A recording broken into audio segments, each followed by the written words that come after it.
Pandemi corona yang kita lalui tentunya telah memberikan sejumlah dampak negatif, salah satunya pada sektor kesehatan. Masa karantina membuat sebagian pasangan memilih untuk menunda kehamilan.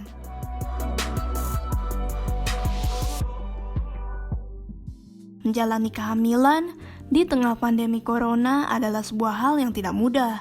Bagaimana tidak? Selain menjaga kesehatan diri sendiri, sang ibu juga perlu memikirkan kesehatan janin yang dikandung. Studi baru dari University of Essex menemukan bahwa pandemi COVID-19 telah menyebabkan lonjakan depresi dan kecemasan pada ibu hamil.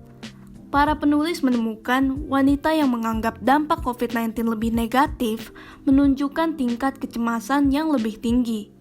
Peneliti menyoroti perubahan pada layanan bersalin yang dipaksakan oleh karantina dan pembatasan lain yang kemungkinan berdampak pada kesehatan mental. Pembatalan janji temu dan perubahan lain pada kontak tatap muka mungkin telah memengaruhi kesejahteraan ibu hamil. Dampak yang nyata pada hal pelayanan kesehatan memang terlihat dari penerapan lockdown atau pembatasan sosial di negara berpenghasilan menengah ke bawah. Akses untuk menuju pelayanan kesehatan bagi ibu dan anak menjadi terhambat akibat penerapan pembatasan sosial seperti adanya pembatasan penggunaan transportasi umum dan jam malam.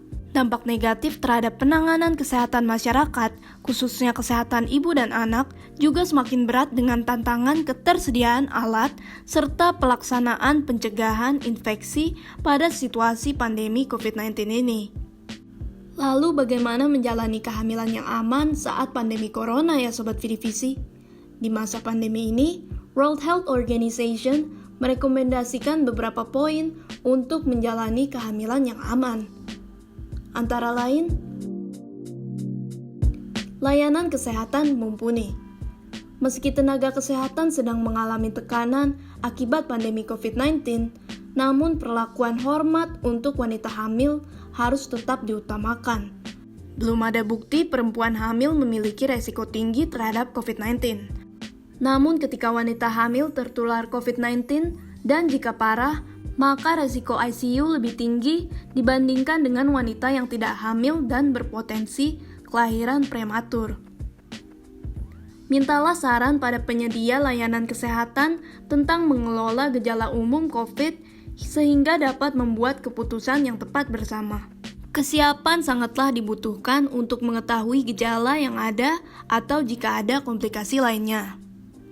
Pastikan memiliki pendamping pilihan yang tepat selama persalinan. Berkomunikasi dengan tenaga medis terkait strategi dan mobilitas dalam posisi persalinan.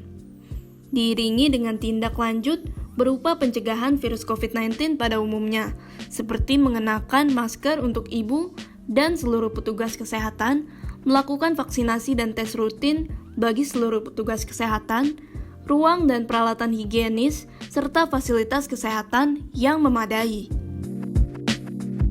Atur jadwal kelayanan kesehatan. Memeriksakan ibu hamil ke layanan kesehatan adalah hal yang esensial, terutama di masa pandemi. Pastinya perlu untuk memeriksakan kehamilan dengan tetap mematuhi protokol kesehatan ya Sobat Vidivisi. Jika khawatir untuk melakukan kontak langsung, dapat menghubungi kontak center atau telemedicine. Konsultasikan dengan dokter-dokter ahli di sarana yang terpercaya.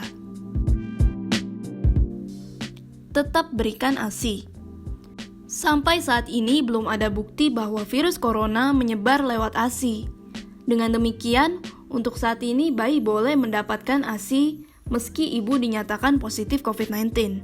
Setelah lahir, ibu dan bayi harus tetap bersama-sama mempraktikkan kontak kulit dan menyusui.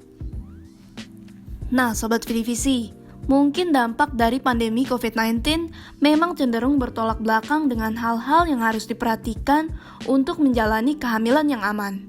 Tetapi kita tetap bisa berusaha untuk memperhatikan hal-hal tadi ketika hamil di masa pandemi. Stay safe and healthy.